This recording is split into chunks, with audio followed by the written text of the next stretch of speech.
Okay, there we go. Hi, Stephen. How are you, Michael? I'm fine, thank you. Yeah, we're good to go here. So this is our Science Salon podcast. My guest today is Dr. Stephen Asma, and his new book is Why We Need Religion. Let me give you the proper introduction here. He's the professor of philosophy at Columbia College Chicago, where he's also a senior fellow of the research group Mind, Science, and Culture. He's the author of 10 books, including The Evolution of Imagination, On Monsters, an Unnatural History of Our Worst Fears, and The Gods Drink Whiskey. That would have been a favorite of Christopher Hitchens. That's right. Especially if it's a Johnny Walker Black. So you write regularly for the New York Times, Chronicle of Higher Education, Aeon, and of course, Skeptic magazine. Right. That's right. And well, I thought before we get into the weeds of the book, I would mention that when this came across my desk, I thought, oh no, Stephen's gone over to the other side. He's in Joel Osteen's mega church now.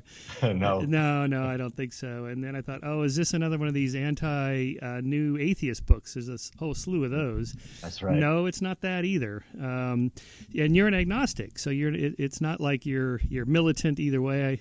I'm always reminded of that bumper sticker I once saw that militant agnostic, I don't know and you don't either. So before we get into starting with the title of your book, what do you mean by agnostic? You're an agnostic. Why don't you call yourself an atheist or whatever? I mean, my training is in philosophy, and we learn early on that you can't prove a negative, and so there's this sort of Bertrand Russell notion that one should remain an agnostic just for sort of technical epistemology reasons. But, like you said, there's sort of different kinds of agnostics. Some don't know and don't care, and others don't know and they're actively working on it and are fascinated by it. So I'm in the latter, category. I suppose like on a practical day-to-day basis, I basically operate like an atheist, although as I explain in the book, sometimes suffering hits even those of us who are very secular-minded in a way that gets a kind of religious response spontaneously out of us. So I basically think you can't know for sure, but there's in my own sort of practical life, I suspect there's no God in the personal way that the monotheisms recognize. Right. So when Thomas Huxley coined the word in 1869, agnostic, he meant not knowable. And I think that's what I am when I use that word, although I just generally call myself a skeptic since I have a magazine of that title. Good marketing. But I do agree with him. I don't think there's like some one final experiment or set of data that's going to tip the scale and we'll know for sure. Like climate change, the Earth is either getting warmer or it's not, and if we collect enough data and run enough experiments, we can come to a conclusion pretty confidently one way or the other. I don't feel that it's that way with the God question, in this sense that but what most people mean by God is this transcendent supernatural being that created the universe and life and cares about us and so forth. If it was just a sufficiently advanced extraterrestrial that's part of the natural world, it would seem godlike, and yet most believers say, no, that's not what I mean by God. I mean something outside of nature, something that reaches into the universe to stir the particles every once in a while through prayer or miracles or something like that. But other than that, it's not knowable. So if it's not knowable, it's not in the realm of science, so we can't really say anything using science and reason one way or the other. So I put it in that category, I think, of just not knowable. It's just one of these concepts that, like free will, we're just never going to resolve through one final great argument or one last experiment. So, and I take it that's kind of what you mean by that. Yeah, that's right. I mean, I suppose, the Enlightenment philosopher Immanuel Kant sort of argued that, well, our minds are structured, empirically, and for the same reasons you were suggesting, God appears to be an idea that falls outside of nature, so you're never going to find God within nature. And then, I guess he's sort of riffing on David Hume's ideas, like in the dialogues concerning natural religion, and this sort of had a big influence on Darwin, as you know. If God is like the sort of designer of the universe, that seems pretty unlikely. Certainly, those of us who are evolutionists think it's unnecessary. You don't need it. Unlike people who think God is sort of arranging the mutations just so for adaptation, really natural selection doesn't need that God. But then there's the sort of mystic God, which is like a giant question mark, and we don't want to anthropomorphize this thing even into a being. And I think a lot of people retire to that position. But as Hume points out, your God can't be so mysterious because then you are kind of effectively an atheist, but you don't know it yet. You're just, a mystic of a certain variety. And so my own view on this is like you said, I'm fairly agnostic in terms of it's really not knowable, but I'm really fascinated with it as a cultural project, religion. Yeah, that's right. And your book is not about whether there's a God or not, or proofs of God, and so on. It's why we need religion. So let's kind of deconstruct the title, the foreword title, word by word. So why? By why you mean not how in the proximate cause, but why in the ultimate cause. Right. Exactly. Like an evolutionary or part of human nature, or part of culture. That's just built in. It's a kind of it's an adaptationist argument that we're kind of familiar with. The average religious person may not have a clear understanding of the ultimate causation behind their behaviors, and so this is the kind of argument. Like sort of my analogy would be, if I ask my students who are like 21, why do you go out to the nightclub and go dancing? The women are going to put on skimpy outfits. The guys are slapping on the cologne, getting all dressed up. They're going dancing. And if I say to them, well, you guys are sort of fitness signaling to try to find mates, to reproduce, they're going to be like, no, we're not doing that. Right. And I think that my analysis of religion is sort of similar. If you ask the average religious person, why are you going to church? Why are you engaging in this or that festival or prayer? They're going to give you a proximate answer. But I'm more interested in that ultimate answer. What are these practices doing for us in terms of our mental health, our psychological health, and our emotional health? And so that's the sort of tack I take. Right.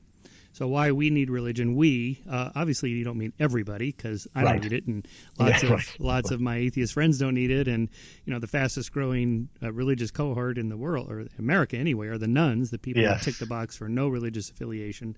So apparently they don't need religion, but you mean something else. It's the components of religion, the particular elements of it that we, whoever we is. Who do you mean by we? Well, yeah, I'm sort of going back and forth on this myself because I, was raised in Chicagoland as a Catholic, and then became the classic lapsed Catholic in when I was a teenager, and went to college and studied philosophy. And I thought, oh, this Catholicism is really indefensible, and became a skeptic. And then I traveled a lot in the developing world. And I lived in Cambodia for a while, and I lived in China sort of back before the wealth explosion. And I saw this totally different side of religion. This side of religion is still active here in the States, in places like Chicago, but I couldn't see it as clearly.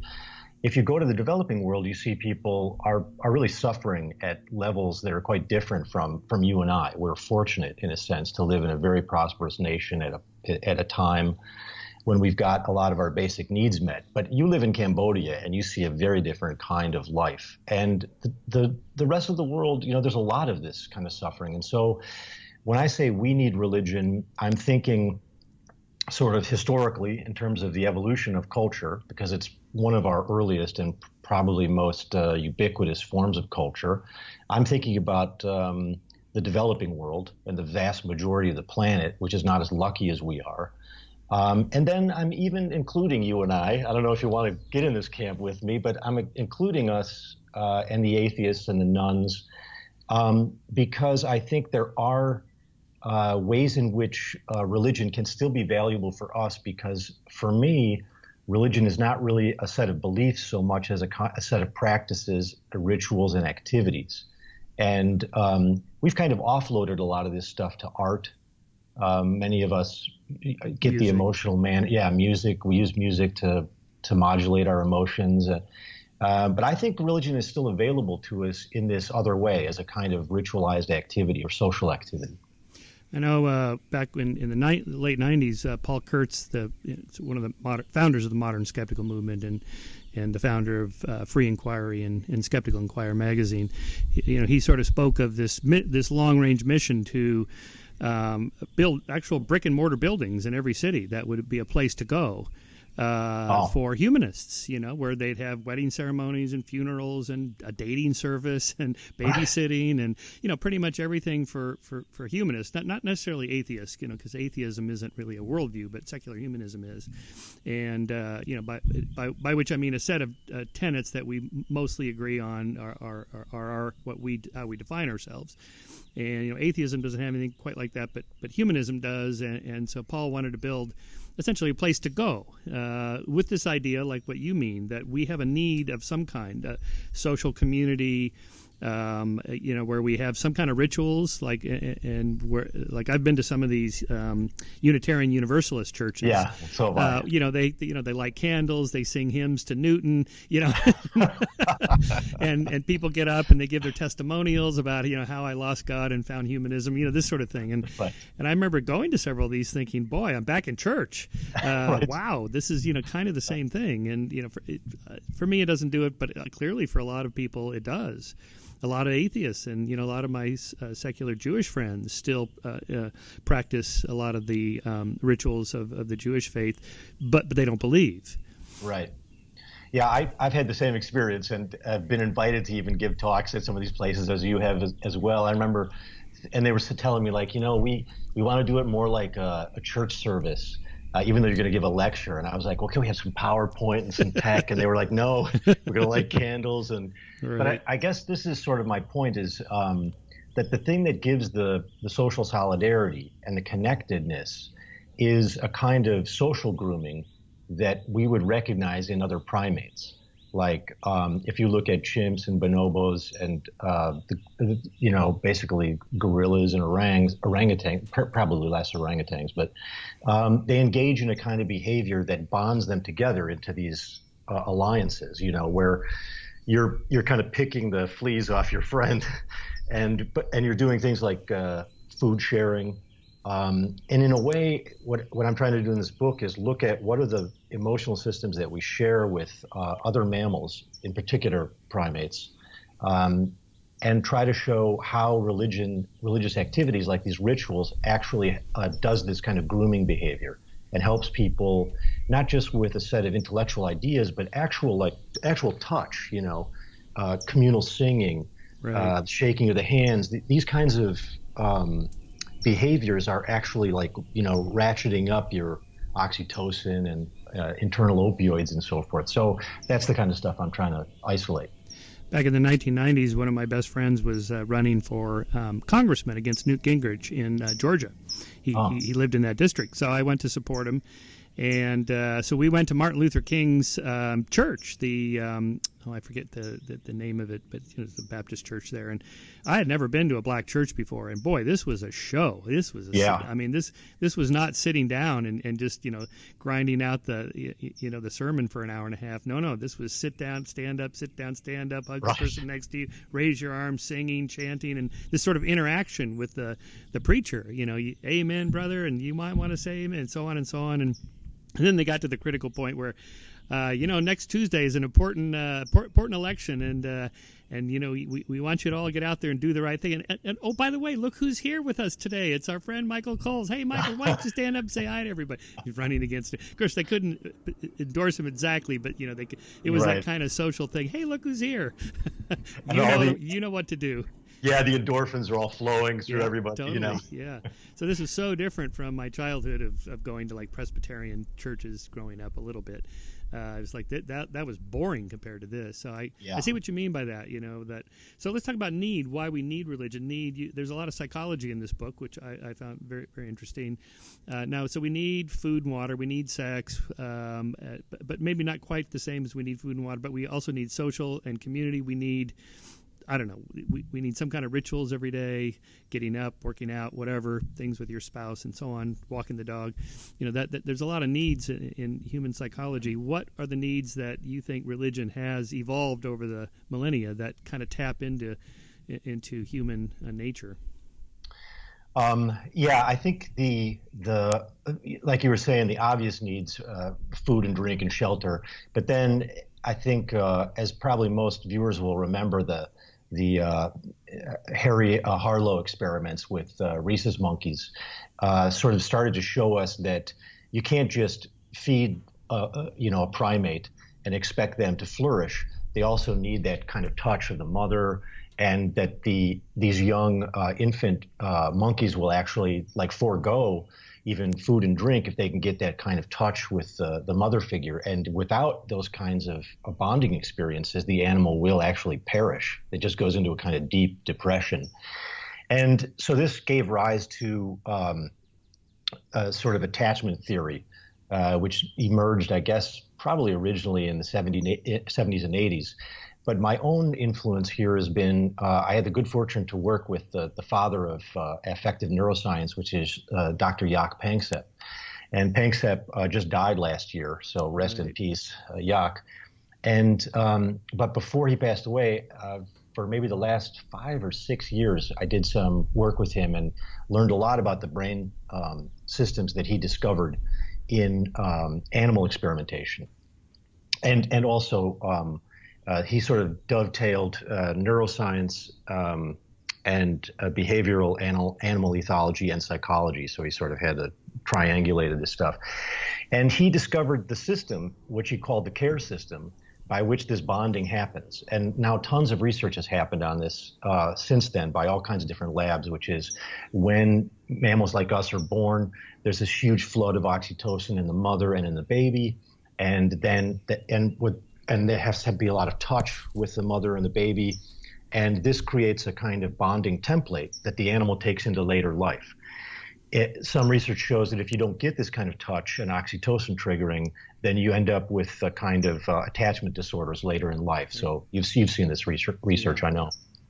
So I started to look at systems like this, and Panksepp has 7 of these affective systems. One is the care system, which we were just talking about, but also obvious stuff like there's a fear system, there's a rage system, there's something he calls a kind of panic or grief system, and lust, an obvious one, and even seeking, which is a dopamine-driven system where the animal is sort of curious and driven to go out into the environment.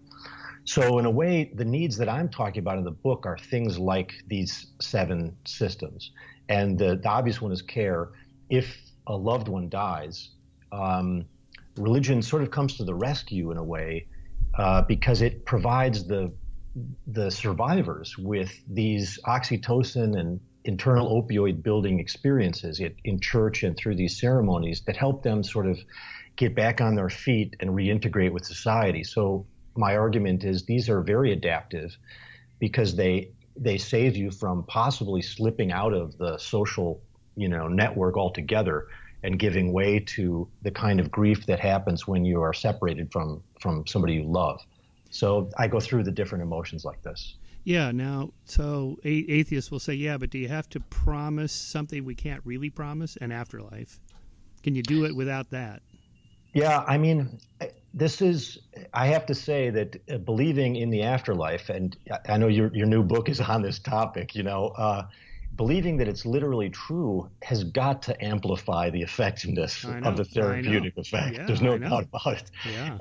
And you and I can't seem to convince ourselves, that it's literally true. So can we get any benefit out of something more like an imaginary story or a symbolic picture of the afterlife? And it looks to me like the recent data that's coming in on placebo effects, the kind of work that Benedetti has been doing, shows that there's a lot of positive benefits to be reaped even by positive sort of suggestive stories.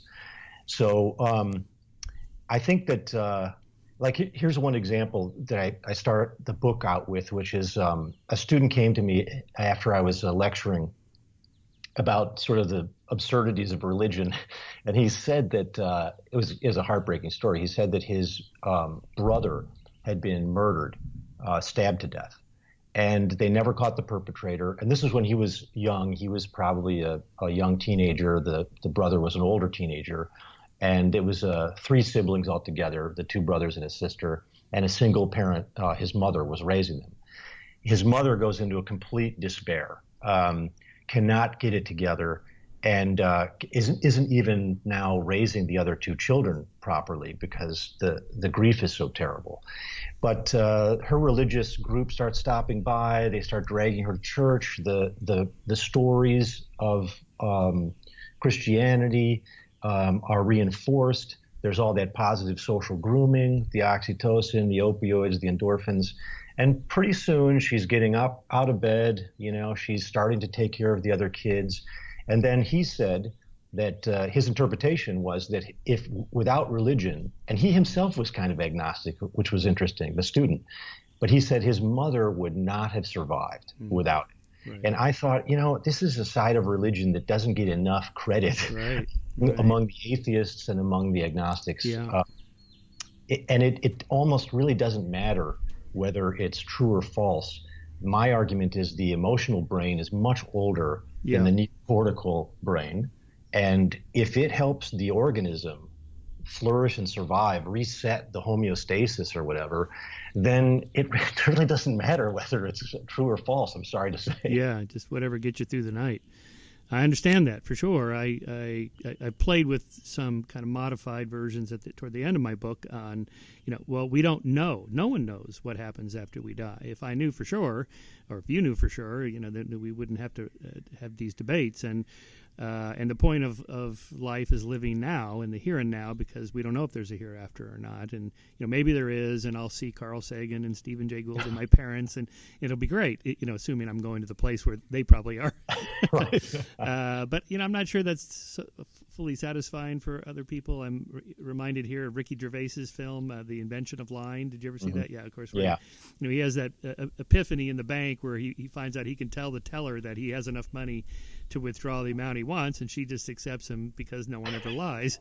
And then he realizes he can lie, and hilarity ensues. But there's that touchy moment where his mother is dying. And and she asks him what's going to happen after I die, and again another epiphany. What do I say? And he just makes up this story about everybody gets a mansion and it's going to be great. You get all the food and everything you want. And the doctors overhear this and they spread the word, that this guy knows what happens after you die. And all of a sudden he's Moses with the pizza boxes that are like the tablets from on high, and it's just great. But you and I can't just make up a story like that. But maybe we could at least say, I don't know, or no one knows, or maybe you don't have to say anything in terms of what happens. Maybe you don't have to lie, but you don't have to say, nothing happens. This is it. It's all over. I mean, you don't have to be cold that way. Yeah, you and I and other skeptics have this challenge before us when you raise a kid. Because your kid, the way I was raised, which was religious, and I believe you were too. You were. No, well, not raised so much, but in high school I got into the born again evangelical movement. Okay, so, that's what I thought. But then, my son asks me these questions, and I take this position of agnosticism seriously with him, because I just say, well, I don't know. It sure would be great if this were true, and it sure would be great if I could see my parents again, and that you and I, when I speak to my son, if I say to him, it would be great if you and I could be together again, sometime in the future. That's what I hope for. That is a deep yearning. And I think the position of the atheist has been, this is weak. This is cowardly. Right. You're simply giving into a kind of yearning rather than learning, and right. And don't be such a boob. But I think that this is not quite fair, because I think what the secular humanist is doing is using a kind of knowledge which dominates beautifully in the sciences as the end-all be-all model of knowledge. But Right. really, I'm arguing that I call this a sort of difference between an indicative model and an imperative model. Yeah. So just like in human speech, an indicative use of the word, dog is to pick it out and describe this thing. But the imperative use of the word dog could mean like, dog, like get out of the way, run. This is a kind of way of communicating and knowing that has action built into it, like get out of the way, Right. or you're attracted to it. And in a way, I think most of us are really living in the imperative world, which I think the religious person is living in primarily. They live in a world of drama, maybe melodrama, with good guys and bad guys, and they're the protagonist. But the science-minded person is using this kind of clinical description of the world and saying that's the only way to know the world and to operate in it. And I just think this is false. Right. That in fact, many people who have this kind of more melodramatic imperative view of knowledge are very effective in their social environments, and effective at signaling virtue in the right way, that they get the things they need. And they really kill it on the Darwinian front. They can be very successful even if their scientific picture of the universe is deeply flawed, like the creationists who we've talked about. Right. Yeah, I love your opening story of going to the Creationist Museum, Ken Ham's place. I was there shortly after it opened. I haven't been there since they built the Ark. No, I haven't seen the Ark either. Yeah. We'll come back to that in a minute. Here, there's a lot of William James and pragmatism in your book. So that brings up the idea of truth, pragmatic truth. My friend Brett Weinstein, the now ousted biology professor from Evergreen, talks about, I forget what the term is. It might be pragmatic truth, but his example is classic, that porcupine spines, that there's some indigenous group, I've never fact-checked this, but he says that some indigenous group believes that the porcupines can throw the spines. They can flick their tail, and the spines will come out and nail you. Now, this is not true. They can't do this. But because they believe that, they cut a wide berth around a porcupine, which is actually adaptive because porcupines can move much faster than our intuitions might think, and they could actually nail you without having to throw the spine. So it's actually good to cut a wide berth and believe that they can throw the spines because sort of practically speaking, they can in the sense that they can get there pretty fast and nail you. So that would be an example of an adaptive truth in a pragmatic sense that isn't literally true. Right. And I'm wondering what you think about this, because this Jordan Peterson effect. Now that I'm sure you've followed a little bit, he's not super clear about what he means about truth, and he and Sam Harris went at it for hours about what is truth. And when you ask me, do you believe in God? I just no. You ask Jordan Peterson, and he says it would take me 40 hours to answer that. It's like, oh. Wow. Okay. So he gets into, but it's pretty interesting stuff. Mythologically true and so on. I'm wondering what your thoughts are on truth in this sense. Well, I think I don't know Jordan's view on truth either, but I think he's a smart guy, and I also know Brett Weinstein's a smart guy, and I sort of lean in that direction. That I wrote this whole book on monsters, which you were happy enough to give me a positive blurb on, and you'll recall that I'm looking at the history of monsters in Western thought, and it is sort of similar to this porcupine story, because oftentimes monster legends like werewolf or some kind of sea creature are in fact just extrapolations or embellishments of real predators who are local. So, for example, in Native America, we think of the werewolf as sort of European, as the European tradition, and it turns out wolves were in fact a dangerous possibility for our European ancestors. But Native Americans have a were-bear, and in the South Pacific they have a were-crocodile, and so it does seem to me that culture figures out sort of imaginary scenarios that are extremely adaptive, even though there's not any clear correspondence with reality. There's just a kind of thumbnail, version that's useful and helpful. And so I'm inclined to think that, we have these three versions of truth in philosophy. One is correspondence, And that's the sort of one that we're most familiar with. If I say it's raining outside and I look outside and it is actually a beautiful sunny day, and in your background is a beautiful sunny day, then my statement is false because it doesn't correspond with reality. Right.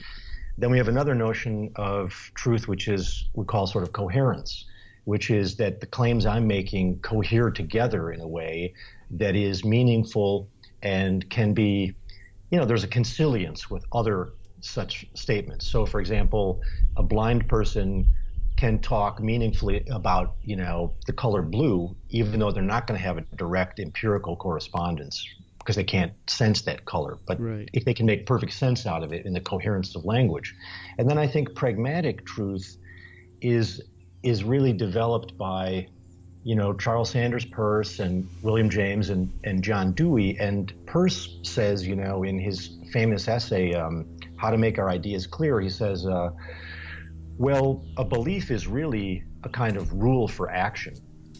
So you think of it like it's almost like it's a passive idea that's in the head, like a proposition or an image, but really it's a kind of a recipe for what to do in life. And that means that you're always testing your beliefs and your ideas against nature. So they didn't have any of this sort of fact value distinction problem that Right. many moderns have. They were like, yeah, everything is based on a kind of experimental approach to the world, including our moral life and our values too. Right. It's a little bit like the free will issue. And you're a professional philosopher, so I know you're required to have a position on this. Oh God, yeah. I'm kind of tired of talking about it, but everybody wants to bring it up. But I sort of thinking of it one of these useful fictions. I mean, yes, we have it. No, we don't. What do you mean by free will? What do you mean by determined? And so I'm a compatibilist. But in any case, if it's all an illusion, it sure is a useful illusion. I certainly feel like I make choices, and that's what works for my life personally. It works for civil society, holding people accountable, and so on. So here's a point that. My friend, late great Martin Gardner, one of the founders of the modern skeptical movement, he called himself a fideist, and he was a big fan of Unamuno and James and the pragmatist movement. That on certain issues where you can't prove or disprove it one way or the other, God, free will, and I forget what the third one was, where the soul maybe. Yeah, something like that. That since we can't know for sure, just whatever works for you is fine. And he believed in God, even though he said, I think the atheists have slightly better arguments than the theists do, but I still believe. And he prayed. He said he prayed, even though he didn't really believe prayer would do anything, and that there was an afterlife, even though he can't prove it at all. And that probably isn't, but he believes that there is. And it was sort of an interesting way to phrase it, because there's no response. It's like, okay. Mm-hmm. And kind of end of story. And it's different than, say, when you open your book talking to Ken Ham. He wants to make arguments, right? And then you come back with, say, but no, the fossil record, but the fossil record is flawed, and you go back and forth, and it's never going to end well, right? But with somebody like with Martin, or a couple weeks ago, I had Ken Miller on. We did a Salon dialogue with him, and his new book is the Human Instinct, and there's no God in it at all. He's a Catholic. He believes Jesus is the Savior, the whole thing, but there's nothing about that in there. You or I or Dawkins could have written this book, and so why does he believe? I ultimately asked him, and he said, I was raised that way. It's what works for me. End of story. There's nothing to go. And I do think maybe there are some issues like that it's okay for the not skeptics to just go, okay, you're not trying to prove anything, so that's in that other realm you're talking about. That's right. I think that's right. And James said there are these, like you said, there are these unique cases like God and free will, where the empirical data doesn't settle it one way or the other. And then he has other criteria which are kind of interesting. He says you can choose to believe in free will or in God when the evidence is unclear and not compelling, but also it should be kind of a live option for you, he said. So this is where it's tricky for you and I think, and other skeptics, because it's not a live option for me to decide, okay, I'm going to now believe in Jove and Zeus and And as much as I've studied Buddhism, I can't get myself to believe in Vishnu and Shiva in the Hindu tradition. But, if these other criteria are met, then James is like, well, live and let live. And, right. Stephen Jay Gould, of course, made a similar kind of argument with this non-overlapping magisteria, where he said, now I think he's slightly wrong here, but he said, well, you've got the domain of facts and science, and then you've got the domain of what he said was kind of meaning and values. And he said, religion and science are these two separate domains and they can stay out of each other's way. Of course, they don't stay out of each other's way. But I think Gould, where I disagree with Gould, and I think you and I are together on this, I'm not sure, but he seemed to think that somehow your values were just going to drop out of, I don't know where, like he Right. never really says, where does this come from if it's not from some encounter with some empirical encounter with the world. And my own view is that our value system and then our religious convictions are based on how our mammal operating system meets nature and the social niche. And that's what lets us know, well, hey, this kind of pain is something we want to avoid. So we develop norms that protect the body and the psychology from this kind of trauma and suffering. Right. So the final word of the title, Why We Need Religion, what do you mean by religion? And would you count Buddhism as a legitimate religion by your definition? Yeah. Okay. I'll start with maybe Buddhism and then could make a more general comment about religion. There's a lot of attention on Buddhism now. I think it's having its day. Yeah. Although I have to say, I was there at the beginning. Yeah, you were. Yeah. Because I was sort of writing books on Buddhism back in the 90s. I remember, and I was making the argument for a sort of secular Buddhism as sort of psychology. But then, like I was saying before, I went and lived in Asia. And I've lived in Cambodia, I traveled in Thailand, I traveled in Laos, Vietnam, I spent time in Bhutan, I've lived in China. I can assure you, Buddhism is a religion, and it is a philosophy. Right. And the two can run in parallel, but frequently they're quite divergent. And I have always argued for the great superiority of Buddhist psychology. It's a kind of stoicism, really. Right. But I also, in these last few years, and in the writing of this book, have come to even be a fan of the magical, truly religious aspects of Buddhism, the ritual stuff. So that's my even without believing in the supernatural. Well, yes, right. If you can get the whole enchilada, where you have the psychology, the rituals, and the magical thinking, I know for a fact it does a lot of people in places like Cambodia a lot of good.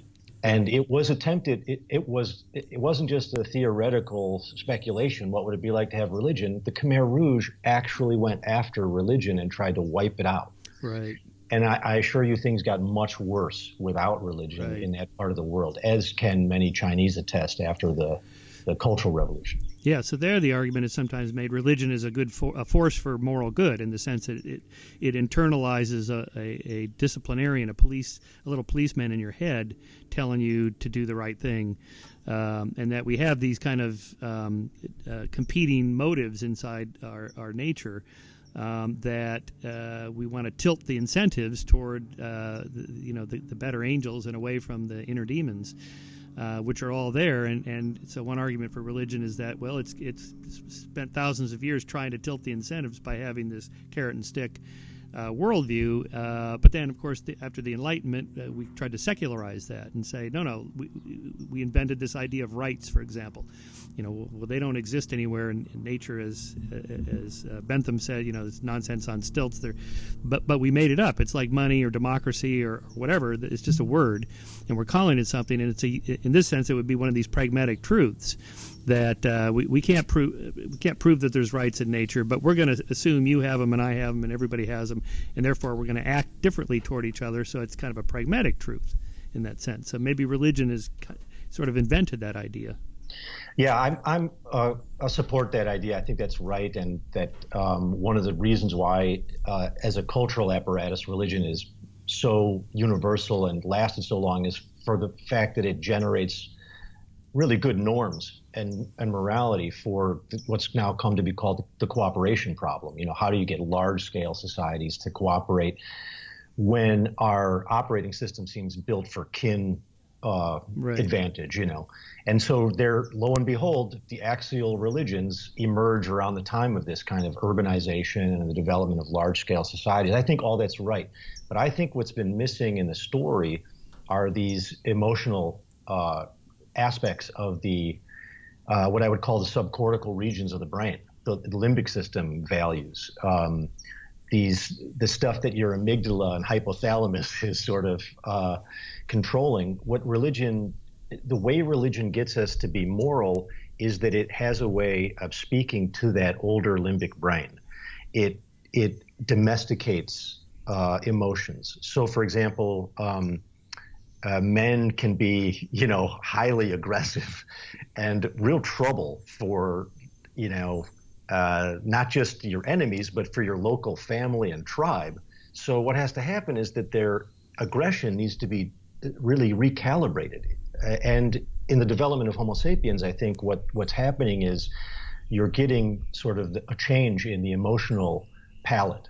It's not the palette that you would find in our some of our primate ancestors, where I would engage in infanticide just to get the female, back into heat, and then I can start procreating. No, we have really amazing pair bonding, and we have long, safer childhoods for our offspring. All of that is in large part emotional management. And I think religion was very successful, and still is very successful, at modulating these kinds of emotions.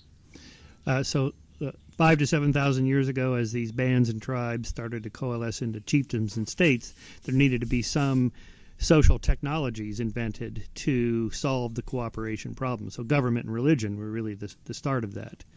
We need a set of rules by which we can all live, and a police force to enforce them. Right. And if you think you got away with it, there's an eye in the sky that sees everything.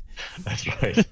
Now, that's kind of a simplistic way of saying it. And, of course, the atheists would say, yeah, we can do better than that, just making up a made-up policeman in the sky. But I guess back to that sort of pragmatic truth, it's a useful fiction to think that there is right and wrong, and that there should be an enforcer. And wherever the enforcer is, if it modulates behavior, particularly of young males who are aggressive and violent, to ratchet down and tilt the incentives for people to be better, what's wrong with that? Right. Yeah, and I guess there's a distinction between the kind of big God in the sky version that came down to us as monotheism, so Judaism, Christianity, Islam. But then there's this interesting kind of religion that sort of flourishes in the developing world. It's really sort of the biggest religion, and that is animism, where all the trees behind you in your backdrop are animated by some invisible person. And as you know, that's a kind of human nature seems to produce this idea, whether we're projecting theory of mind onto inanimate objects, or whether I tend to think it's an imaginative process. But nonetheless, what you do in that case is you're not just afraid, that God can see you at all times. There, what you're doing is you're making offerings to these local spirits, and you're trying to quell, because usually they're mischievous and they're going to cause you trouble, and your kids are going to be haunted. When I was in Southeast Asia, whenever there was a full moon, they believed that the local spirits all around us, were going to, like some Hayao Miyazaki movie, they were going to converge and make your life miserable. Right. So they had these spirit houses, and these were offerings, and you'd make an offering of incense or flowers or lotus. But then if it was a full moon, you would put out shot glasses of whiskey or vodka, because the spirits would consume this, and then they'd leave you alone. So now, of course, the scientist in me thinks, come on, this is, right. How can it be more ridiculous? And yet, when you're living in a world where there's a tremendous amount of suffering, and you literally, you don't have the science and the medicine and the technology and the know-how to put it at bay, at least you have what psychologists call these adjunctive behaviors. where you can act like and feel like you're doing something to improve your situation, even if literally you're not doing it. Nonetheless, it's helpful. When I was in college, I had a professor who told a story, and when he was traveling in the Far East, I can't remember where it was, but he went to a cemetery, and there were people putting food on the graves. So he sarcastically asked, well, when is your family member going to eat the food? And the guy said, about the same time your guy's going to come back and smell the flowers. That's excellent. Yeah, I'll always remember that, because it's like, okay, all right, yeah, that's fair enough. Yeah. A lot of things we do are pretty ritualized, and most of us don't really think about it. Another thing I was thinking about in reading that first chapter, because I've dealt a lot with creationists, and what's the best way to interact with not the Ken Hams of the world? We're never going to convince them, but the average person who hears that word intelligent design. It's a great marketing ploy in the sense that things are designed. I mean, this was, Darwin's great insight was, adaptive radiation, functional adaptations are a kind of design. Wings are designed to fly, eyes are designed to see. Question is, what's the designer? And now the average person thinks, well, there's a supernatural being that reached in and stirred the particles to create the DNA or whatever, and now we have design. Okay, that's not correct. But there is design, so why not acknowledge that and just say, we're all intuitively, we're all looking at the same thing. There are designed things in the universe. It's not random. Dawkins is always fond of pointing out, how can you explain? It's all random. No, we don't say it's random. Natural selection is not random. It's random mutations plus non-random cumulative selections is Dawkins' sort of T-shirt version of natural selection. Right.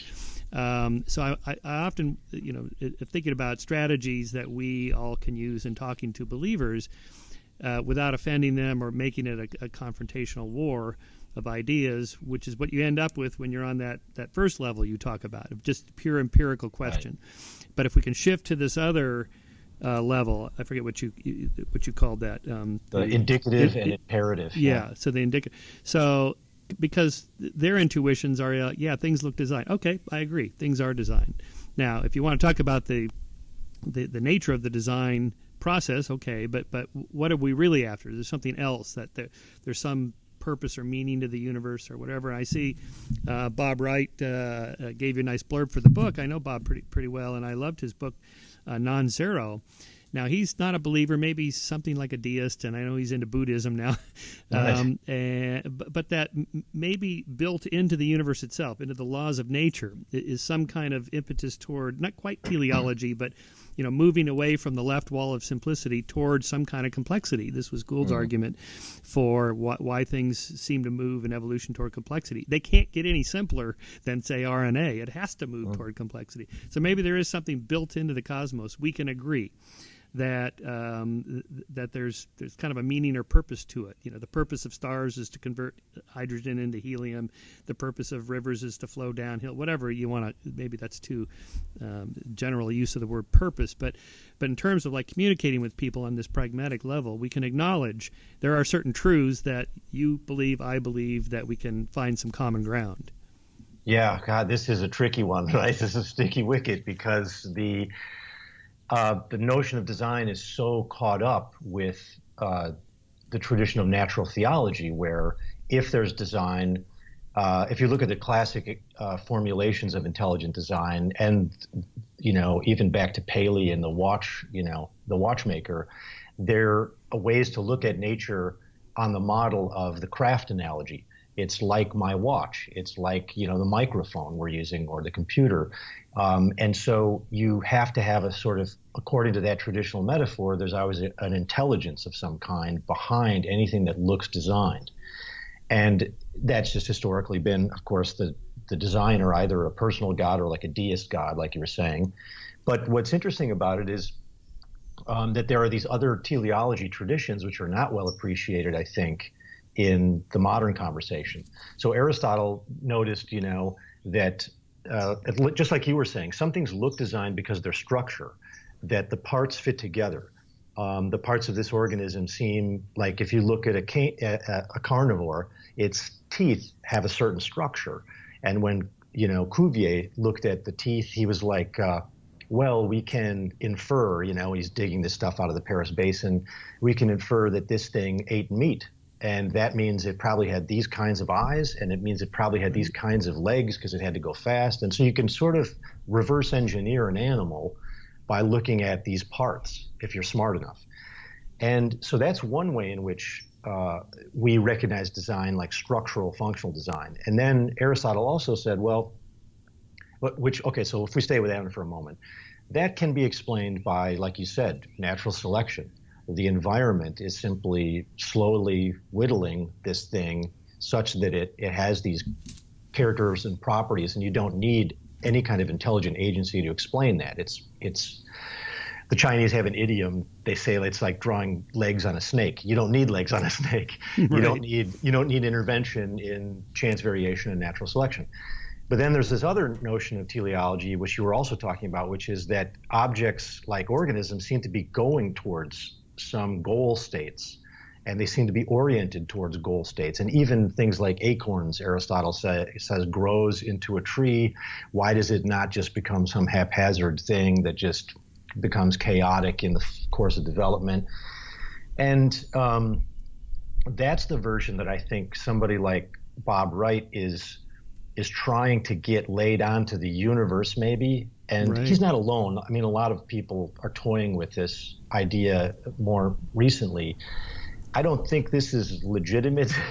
I don't think there's any evidence that this is true, but it might be in that realm that we were talking about before, where the data doesn't help us here. And I guess this is one of the things Gould said is, if the view is not disproven by the data, then it lives in the realm of compatibility with the data. Right. And anything could be compatible.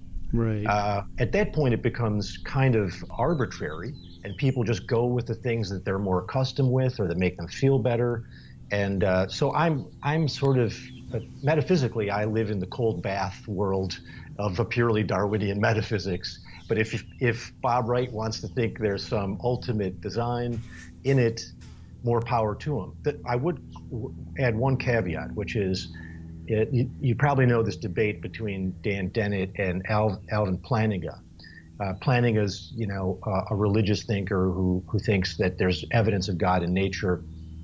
Plantinga, I think, is not entitled, because Plantinga says, well, there's no way to get the kind of complexity and beauty and elegance of nature without some kind of intervention from a divine power that's guiding the mutations.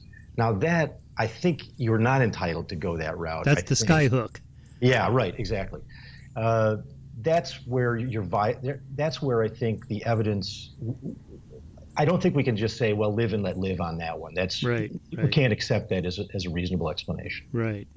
But you could have cranes building up from the bottom that, because of the way the universe is designed, that would just tend to happen again. Now, I'm not 100% on board with Bob Wright's argument that if we hadn't evolved, it would have been the Neanderthals with the internet now, or not the Neanderthals, Homo erectus, if not Homo erectus. Yeah, I'm not buying that.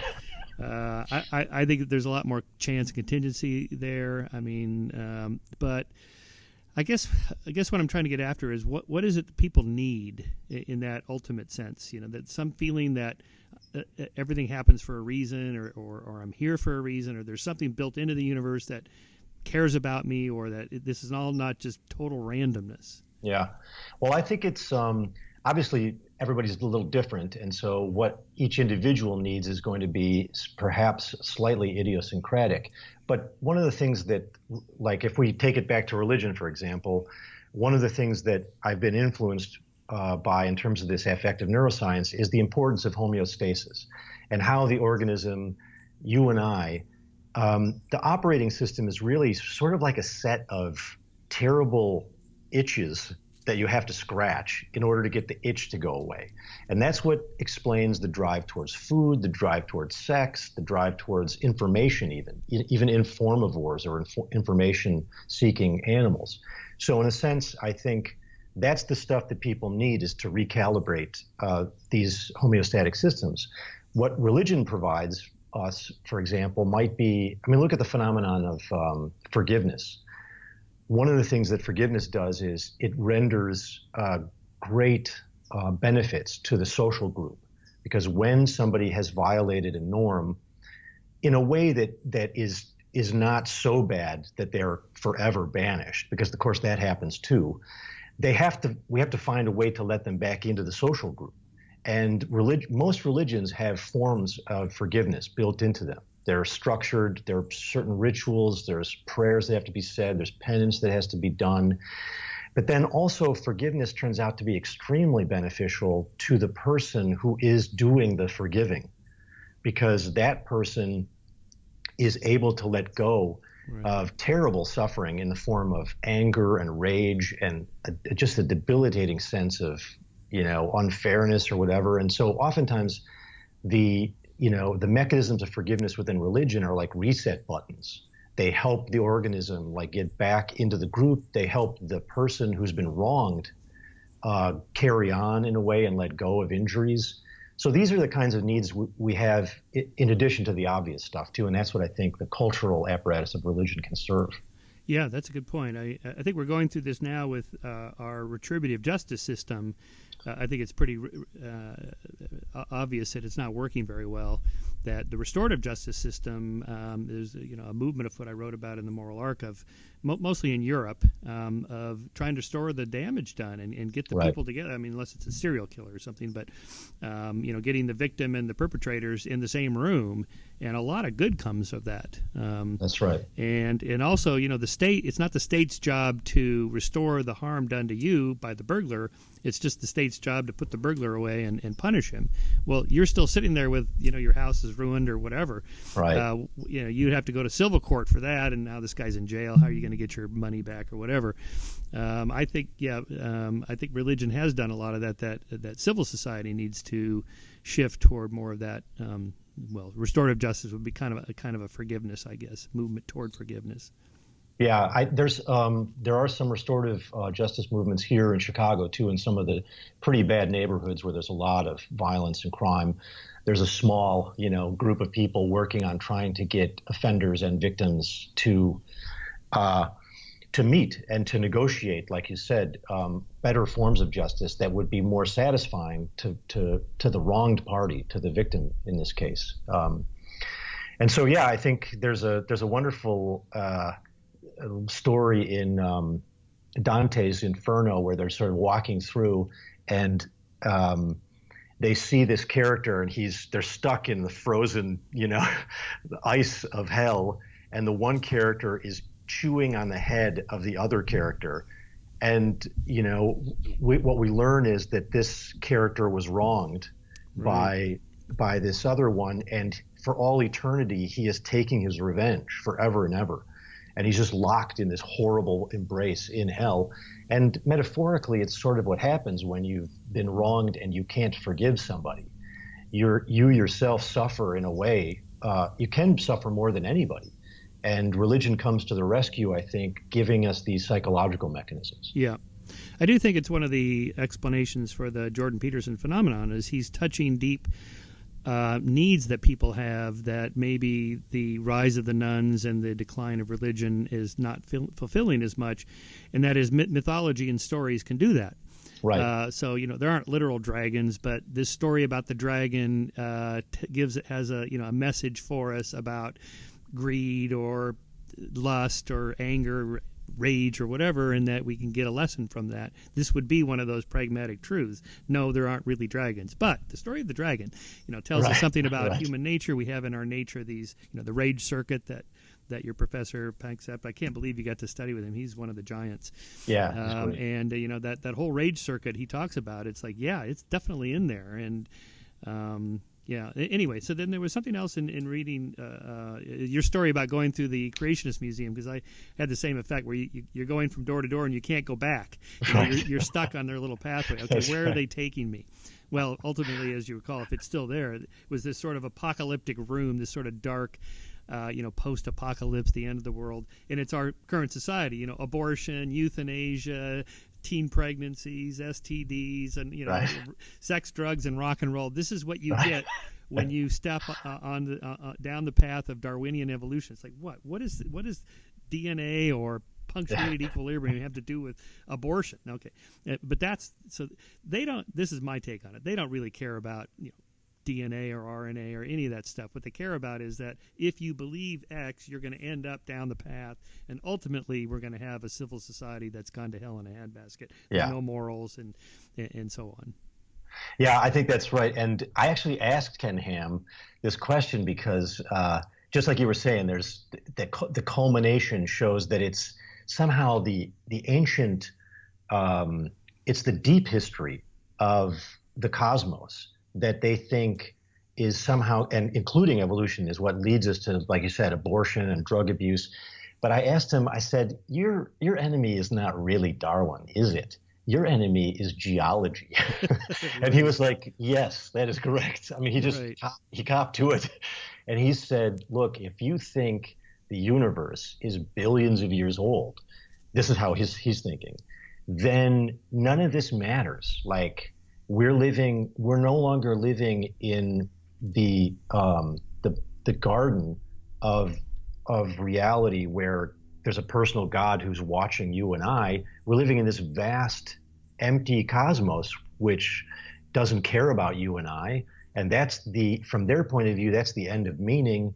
And then what happens is just hedonism rushes in, drugs and sex and everything. So yeah, they have this view that thinking of the earth as older than 6,000 years is the great recipe for meaninglessness, and then hedonism and nihilism. Yeah, William Lane Craig, the great theologian and debater currently, that he accepts an old earth and so on and an old universe, but that there has to be a God. Without that, we're just pushing up worms after we die, and there's no meaning to it at all. What's the point of it all? And I'm reminded here of Woody Allen's character in Annie Hall, where he has the flashback. His name is Alvy, so I call this Alvy's error. He won't do his homework, so his mom takes him to the psychiatrist. Why won't you do your homework, Alvy? The universe is expanding. The universe is expanding. Yes, the universe is everything there is, and if it's expanding, then one day it's all going to blow up, so none of this makes any difference. And his mother yells at him, "What's the universe got to do with it? We live in Brooklyn. Brooklyn's not expanding."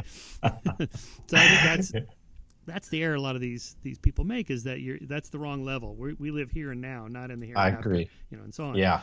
And so it's the question is how to get them back to the level we're at, with the here and now. This is what counts. So what are you really after? I mean, if you're concerned about abortion rates are too high, the real problem is, why are women getting pregnant as teenagers or whatever? Why is that happening? And what's the root? Maybe birth control, maybe education, maybe what? Let's look at different social technologies. But they're going after root causeism. Like, okay, it must be the worldview. The worldview is Darwinism, which leads to atheism, which leads to lack of morality. So they go. So it's right back to the geologist is my enemy. No. Right. No, I agree. They think that you can't have local meaning unless you have this global meaning problem solved, which I think is just patently false. Most of us are getting our meaning from this local level. I don't love my son any less because I don't know how the universe began, or whether there's an intelligent agent behind it. And so I don't know are they disingenuous on this, or do they not see that they have local meaning that's rich and elaborate? I mean, there's a correlate to this in Buddhism, for example.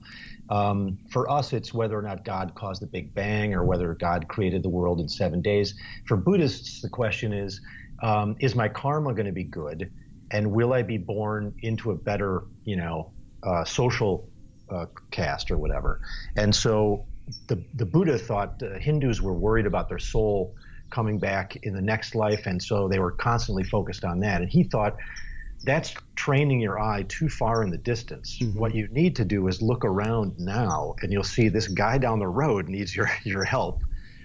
Compassion should be in the here and now, at the local level, not at the cosmic level. Maybe that's why Buddhism is experiencing something of a resurgence now, because of this rise of the nuns. When religion first started to decline in the early 60s, people turned to kind of New Age spiritual movements and all that. Well, that turned out to be a bunch of nonsense. So, but Buddhism is not nonsense. Maybe this is a more pragmatic, workable worldview to replace, for some people, the traditional religious elements that we need. I think that's right. I think it has all of the great aspects of psychological training that we've been talking about here, which is it helps you to set aside your initial hedonistic impulses. It helps you to train your mind because the mind, the original operating system of the mind is just that Buddhists call it the monkey mind, which is, you're on this, then you're on this, and then you're on this. And so training your mind has got to be good for you in general and your happiness. And so I can see that people today, like the nuns, are gravitating to this because it doesn't have the dogmatic baggage that the traditional religion has, but it has a lot of the positive stuff. Let's talk about Islam. I was glad to see you deal with that in your section on anger and rage.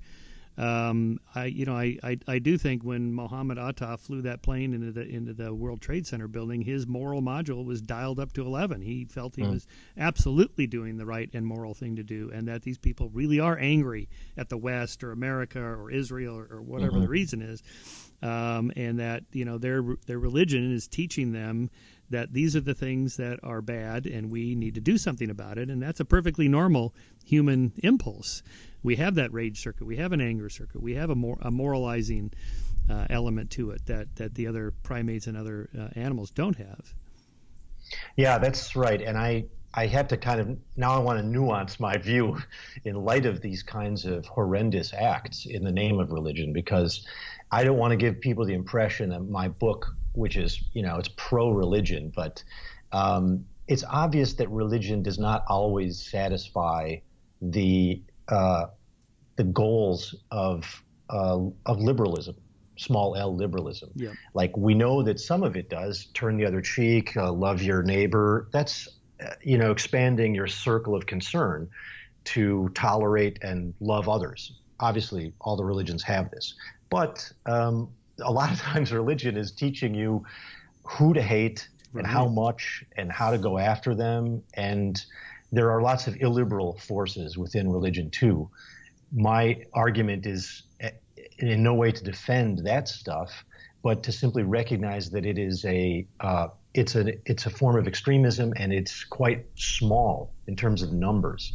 That statistically speaking, Islamic fundamentalism or Islamic extremism is sort of, we don't know exactly what the numbers are on this, but it's configured to be something like, at the very most, people will say, well, maybe 15%. But even former Muslims like Ayaan Hirsi Ali would say, actually, Islamic extremism is probably as low, more like 3%. Now, that's still a huge amount of people. It is. There's 1.7 billion billion Muslims. So that's essentially a large and dangerous group. But that's not the vast majority of moderate mainstream Muslims. And that vastly outweighs this figure. So we have to, of course, police religions that are going sort of off the reservation, so to speak, and causing trouble for society. I should parenthetically add that the people that are mostly causing trouble for are other Muslims. Yes, right. And so this is, so I'm trying to rescue the good of religion and show that it's being practiced by most moderates as a way for them to get through family life. But there are these small extremist groups like ISIS, Boko Haram, and Christian groups like this too, and they are using religion, you're right, to ramp up the rage system and then to justify all kinds of horrific acts. Yep. So you, when you talk about the problem, even if it's a small percentage, how do the moderates dial down the rage? Because they're arguing over these technical points in the Quran. Does it when it says this, does it really mean you should never kill, or it's okay to kill the infidels, or they end up at these kind of creationist type arguments? Well, what is the correct interpretation of that particular passage? Because what's said is the reason we hate the infant. You have that quote from Dabik. that we will hate you no matter what, even if you stop Right. bombing us, and even if there was no more Israel, and even if the American foreign policy changed, we would still hate you because you're not Islam.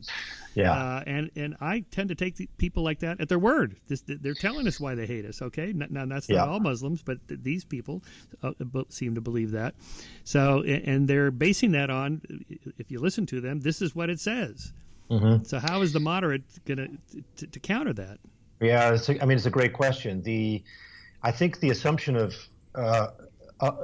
many of us, like Steven Pinker's book and your book on the moral arc, I think, and correct me if I'm wrong on your own view, but I think that the expectation is that if we could increase the rise of secularism and Enlightenment values and the sciences, then a lot of this religious violence would diminish. And so it's basically a kind of Enlightenment project that we need to then take to Islam. Yeah. And it's the idea that Islam needs a reformation along these lines. Right. Now, part of me feels like that's got to be right. But part of me thinks, and here I'm sort of influenced by former radical Majid Nawaz, who argues, well, you have to understand that it's a different historical situation in Islamic countries where secularism was tried in the 20th century, and it failed because oftentimes these ended up being puppet governments that were highly corrupt, and they raked the profits. Right. And the local people didn't benefit in any way. This sort of Ba'athist party stuff. Right. And so as a result of it, secularism has the stink on it in these countries that it didn't really have here, or it doesn't have here. And it will also feel like another imposition from the West. If you guys just get your Enlightenment together, it's going to be fine. So then the solution, I think, from their point of view, is the Reformation has to come within. Yes. But you're pointing out, well, then, just like any other scripture, you've got quotes that are defending violence and quotes that are dismissing or prohibiting violence. And I think the reformers from within think that you can moderate extremism by celebrating these passages, like there should be no compulsion in religion. This is one of the quotes from the Quran that's oftentimes trotted out as the symbol of moderation. But I actually think that we're still at the wrong bar to solve the problem, which is, I don't think pulling out, quotes from scripture is the kind of thing that actually changes how you dedicate your life. Right. Instead, I think you need imaginative alternatives. Just like we were talking before about heroes and monsters, we need stories that young men in particular can identify with, that helps them get over their grievances and dedicates them to the peaceful aspects of their religion. And I don't know what those stories are, but I think that's the way to do it. Well, that's the Jordan Peterson thing, right? Clean your room and stand up straight like a lobster. Oh, that's right. Okay. He does seem to have a big following of young men. That if you listen to some of these guys, it's like they were never told to, be a man, stand up straight with a straight spine, and work out every day and whatever. Anyway, so obviously there's something there. Okay, back to Islam. I was gonna. What was I going to say about that? I've kind of modified my position a little bit after reading Amy Chua's new book, Political Tribes. I'm dialoguing with her and Dave Rubin on Tuesday about this, because she says that the mistake American foreign policy has made for decades now, starting with Vietnam. She goes to Vietnam, Afghanistan, Iraq, and Venezuela, and then here at home, that we've underestimated the power of local small tribes. And that it isn't really this global contest between competing ideologies, capitalism versus communism, democracy versus autocracy. Mm-hmm. So this Enlightenment idea that we have, if we just give them democracy and science and reason and secularism and free markets and so on, everyone will be prosperous and happy and so on. She's saying that doesn't work, because that's not how the local people are thinking. That's right. I think that's exactly right. And in the book I wrote a few years ago, Against Fairness, I sort of made a similar argument because the tendency is to think that is to tell a chronological story, that you have small bands, maybe nuclear families at first, then you have larger groups and maybe 30, 40 living in hamlets or whatever. Then you have chiefdoms, and then you have something like cities or urban centers, and then you have nation states. Right. But really, I think even though I think there's truth in that, the way to think about social organization I think, is vertically. That even though we're living in the United States, we live in these social tribes all the way down to the level of the nuclear family, here and now within a nation state. Right. And where are my allegiances? Well, maybe when I was 18, you could get me whipped up enough to go and fight for the United States, in a war. But I'm definitely going to fight for my family, Right. because that's the social world I'm actually living in. Right. And I think this is true of religion too. Some people will talk about, well, you're a Catholic, you're devoted to the church, or you're a Protestant, you're devoted to your denomination. Actually, I think what's happening is we have a social world that's very small, it's very tight. It's the nuclear family and our friends, and that's the heart of our value system. Those are the people we'll kill and die for. Right. And to confuse the fact that we live in these large social groups with those are where our allegiances lie, I think she's right. That's a huge mistake. Yeah. And so when you go fight somebody like this, you're surprised. Oh, they're not just fighting for democracy or communism. They're fighting for their family. And whether it's democracy or communism or Islam, that's sort of the cover for what's really happening. Right. Yep, for sure. So we've been going over an hour and 15 here. So let's just kind of give us the big picture wrap up here. Your book is really dense with a lot of research. I love all that. And you're not an apologist for religion in a religious sense, nor are you a critic of the new atheists either. That you're just sort of looking at it like a scientist. Let's look at what is the appeal of religion here. What are the good parts we should take and jettison the bad parts? So kind of give us the global picture. If you were the czar and you could kind of design a new system, particularly in the direction toward the movement of the secularization of societies, which is going on, what are the parts of religion we want to maintain and adopt? Yeah, that's I know it's the hard, okay. That's the big question. Yeah, that's a tough one.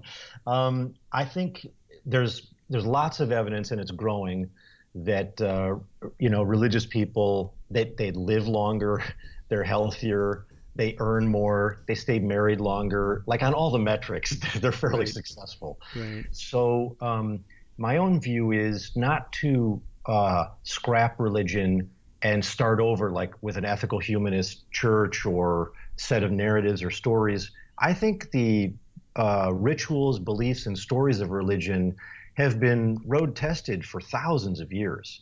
So just like an organism that's adapting, like a lot of the bugs have been worked out, and there's some very good systems there. So my own view would be to maintain as much of the imagery, stories and narratives, rituals, behaviors, praying 5 times a day in Islam is a way, in many ways, to reorient yourself in terms of this emotional management, irregardless of what you're actually saying in your head. So I think that most of religion can be rescued and continue, but it has to be done on a different model. It has to be more like, and I don't know whether this could ever be done, but it has to be more like the way we relate to music. Mm-hmm. You ask somebody whether they like the Beatles or the Rolling Stones or James Brown, they love it, like it's a part of who they are, Right. especially younger people. But people don't usually kill each other over the Stones versus the Beatles. Well, some might. Yeah, some might, and they would be the extremists. Yeah, that's right. So there's a way, and here again, I think pragmatism to the rescue, there's a way of holding your beliefs that could really relax the dogmatism of it. As to whether you can get people to do that, that's another story. But even David Hume was sort of saying, wherever religion humanizes us, it should be promoted, and wherever it dehumanizes us, it should be eliminated. Right. And as a sort of rule of thumb, I think that's a good one. So, in other words, saying something like, well, it's true for me, and it may not be true for you, or it's mythologically true, or it's psychologically true, is a way of easing off the extremism of black and white, a Manichaean, I'm right and you're wrong, or that sort of that touches those tribal instincts. I think that's right. There's a way to do it with a level of not intellectual humility, but just charitableness towards other people. Yeah. You know what I mean? Like, we have to.